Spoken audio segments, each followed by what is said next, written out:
Hi, I'm Bill from CJ Pony Parts.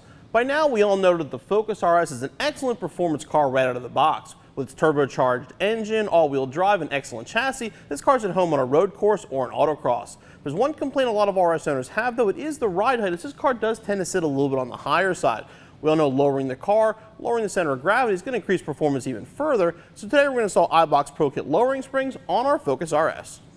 The Eibach Pro-Kit springs are an excellent choice for your RS because they're going to lower the car, improving the center of gravity, but at the same time not sacrificing ride quality. These springs are going to give you approximately a 0.7-inch drop in the front and a 1-inch drop in the back, so it will lower the car, which will look better and perform better, but it's not going to slam into the ground, so you're not going to have any issues with too much negative camber or any kind of clearance problems.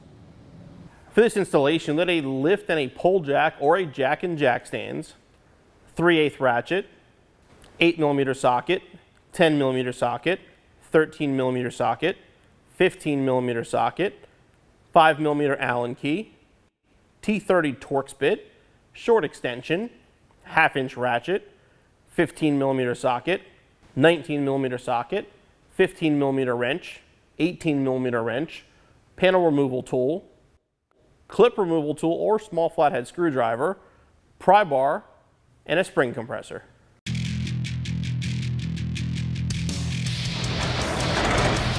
Freddie here is going to give me some help with the installation. If you've ever done a Focus ST, the springs on the RS are basically the same thing. So if you've done the ST, you know how much fun it is to separate the spindle from the strut. I'm going to let Freddie have that fun for me today, and we're going to show you how to take it apart. We have to remove the front strut assemblies, obviously, to take them apart. The first step is going to be to remove the cowl, because the bolts for the strut assemblies are actually underneath the cowl. Now you can remove the whole cowl, which requires removing the wipers. Honestly, I wouldn't go that route because the wipers can be a pain to put back on. What we're going to do is just remove this lower section, pull that out. That'll give us access to our struts. We'll start with the Torx bolts on each side.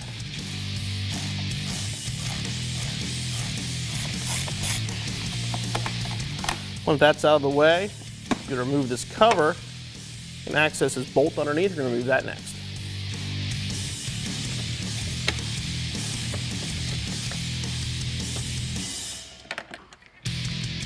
The hardware off, now we can remove this seal from the front. Just press fit. Just get a grip on the end, it'll slide right off. Now you can see these 4 clips behind it, they get removed next. And if you don't have the proper tool, a small flathead will just do the same thing. Basically pull the center out and remove the clip.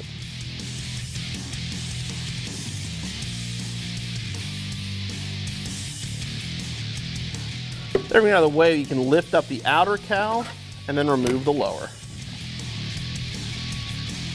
Now you can actually see the bolts that hold the strut to the strut tower. We're not going to remove them, we're just going to loosen them up for now.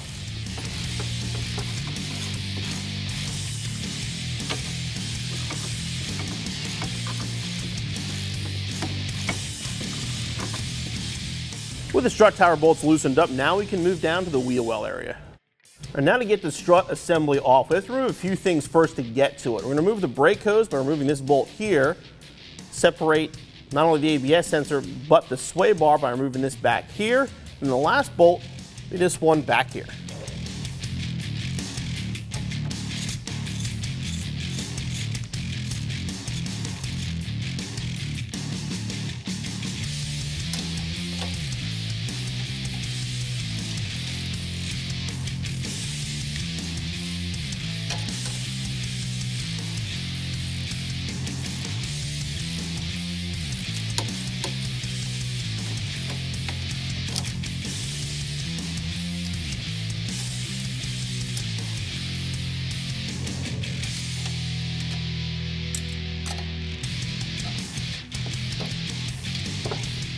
First 2 bolts off, make sure you get the clip for the ABS.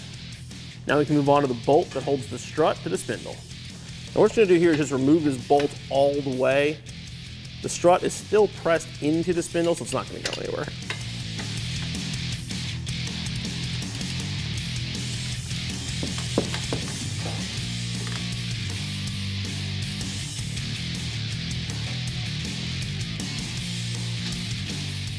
And what we have to do now is actually spread this apart. There is a gap back here. We can spread that apart to separate the strut from the spindle. The easiest way to do that, this side here is not threaded. The other side is. So what we're going to do is thread the bolt on the other side, We're going to put a piece of metal right in that gap.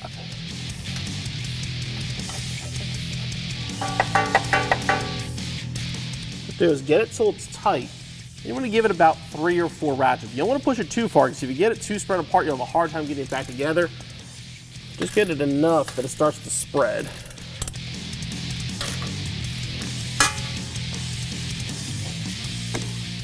If you have a little bit of play in the strut, you know you're good. Now the fun part is separating the strut from the spindle itself. There's 2 ways you can do this. You can actually, if you want to try, you can unbolt it from the strut tower and then try to separate it that way. I found sometimes it's easier to leave those bolts loose, push down on the spindle itself with the strut attached, and a lot of times you get lucky and it will separate. This part is the hardest part of this installation. It definitely can be a little frustrating and it will be stubborn, but if you keep pushing down on it, get the right angle, it will come off.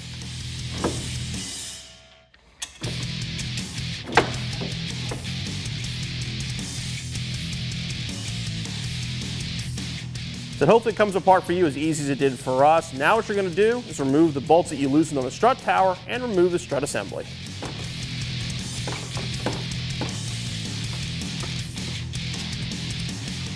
Now unique to the RS is the adaptive suspension, so you do have to trace the line up and unplug it, then you can remove the strut assembly.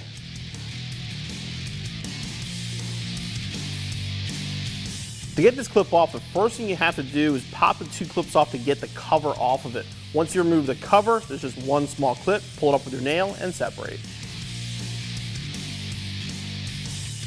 Now we're going to fish the wire down and we can then remove our strut.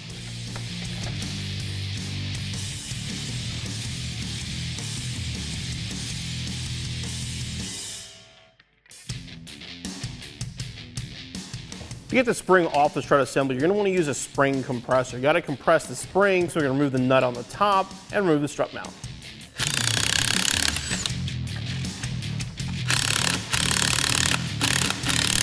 To get the strut nut off is a little more challenging because of this wire. What we're going to do is reinstall one of the bolts for the strut down here. We're going to put a wrench on that. That will hold the strut mount and keep it from spinning. Then you can use the wrench to get it off.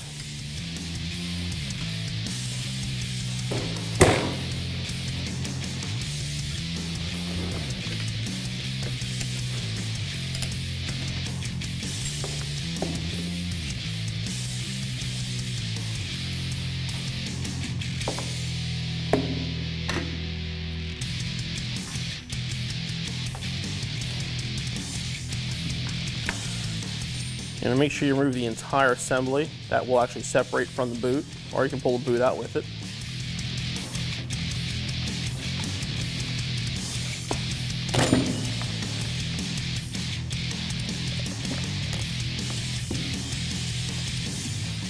And remove the spring.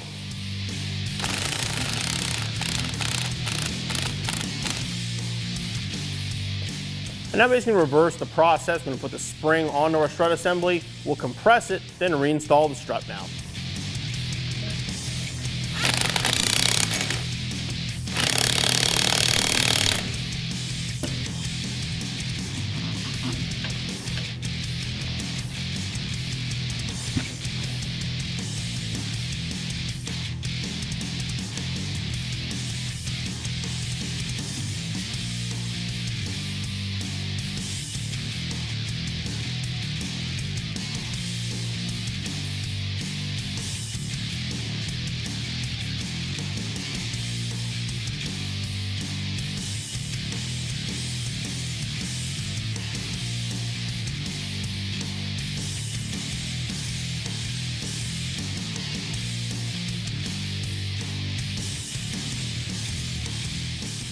To get this tight is a little more challenging. You do it yourself, an extra set of hands will make it easier. What we're going to do now is put 2 bolts in, we'll put a pry bar between them, and use the wrench to tighten it up.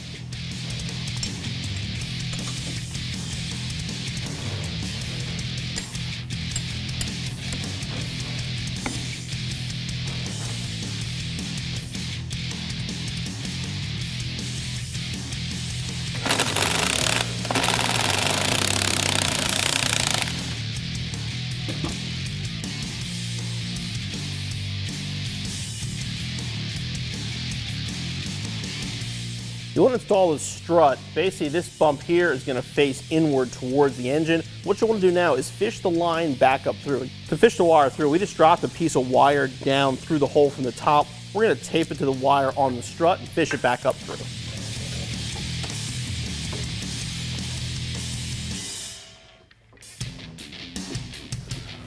While Freddie holds the strut, I'm going to get the bolt started.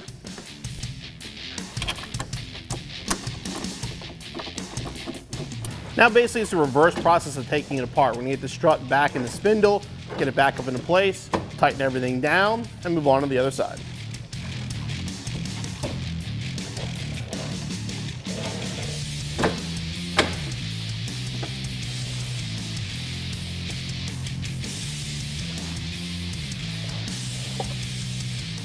You want to make sure the strut does bottom out in the spindle. There is a bracket on the strut. As you're tightening it down, the strut will fall down and hit that bracket on the spindle. Then you can tighten it back up.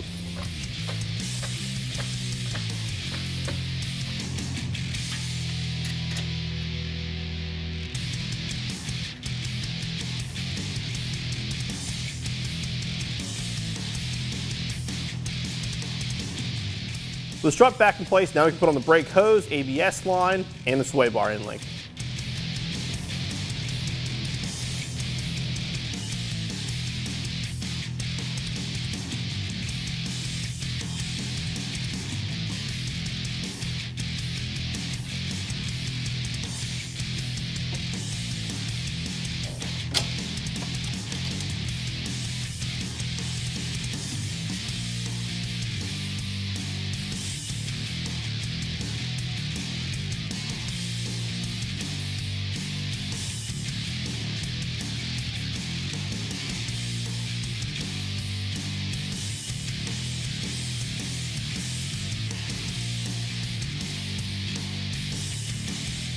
With everything tightened down, now you can move up and tighten the 3 nuts on the strut tower itself.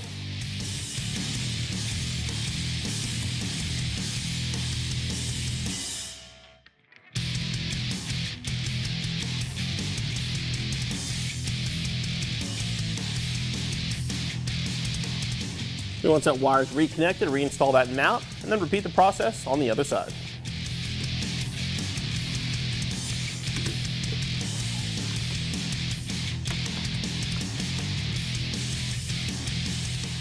The rear installation is a little less involved. What we have to do is basically support this arm, move this bolt, lower the arm down, and remove the spring.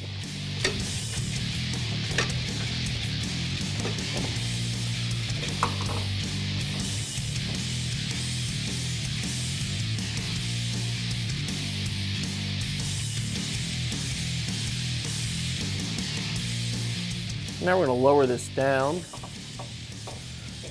Should actually just come out. You may need a small pry bar if it doesn't, but looks like ours is going to cooperate.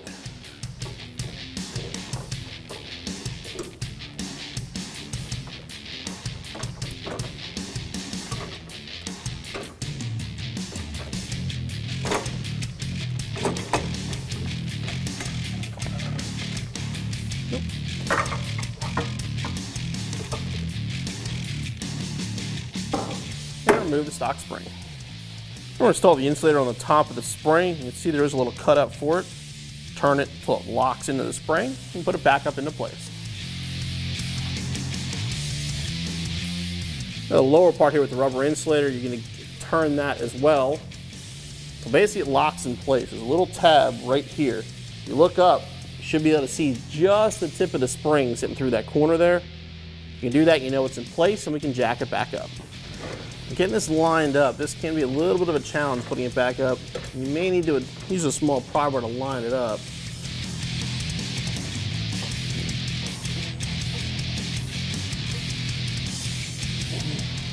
All I'm doing now is using a Phillips screwdriver, kind of line everything up. This is kind of the harder part to get everything right where it needs to go.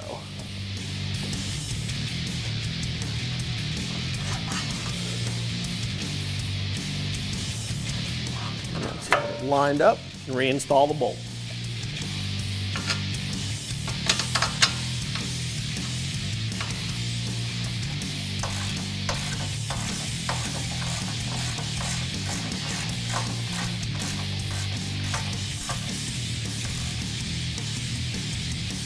Then repeat the process on the other side, and your installation is finished.